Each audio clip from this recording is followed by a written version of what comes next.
Rajgangpur town थाना 220 number जातीय राजपथरे दुर्घटना भारसाम्य हराई घर उपरे माड़ीगला 12 चकिया ट्रक धक्के घर कांथ भांगी जिबारु चापी होई जड़े महिलांकर मृत्यु होईछि। मृतक हेउछन्ती कमला पात्र। घटना को नहीं क्षतिपूरण दाबी में मृतकों परिवार लोके 220 नंबर जातीय राजपथ अवरोध करिसेंती। घटनास्थल में तीव्र उत्तेजना प्रकाश पाई। खबर पाई रायरंगपुर टाउन थाना पुलिस घटनास्थल पहुंची उत्त्यक्त लोकों बुझासुझा करुछि।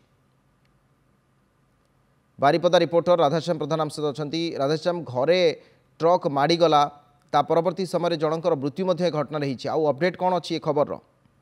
हाँ अविनाश, सकाळे सकाळे आज गोटे गोटे भयंकर परिस्थिति रायरंगपुर सहर में दांडबोस निकट रे जड़े घर उपर को गोटे ट्रक माड़ी जाइए और जड़े वृद्धांकर से मृत्यु होती।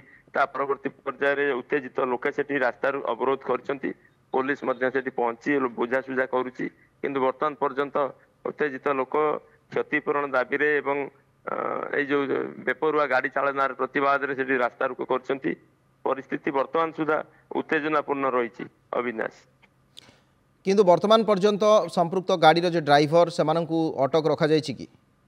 हाँ अविनाश, वर्तमान गाड़ी अटक रही। ड्राइवर फेरार होता पुलिस खूब शीघ्र आकट कर लोकों सहित बुझासुझा कर स्थानीय लोक प्रतिनिधि माने पहुंचती।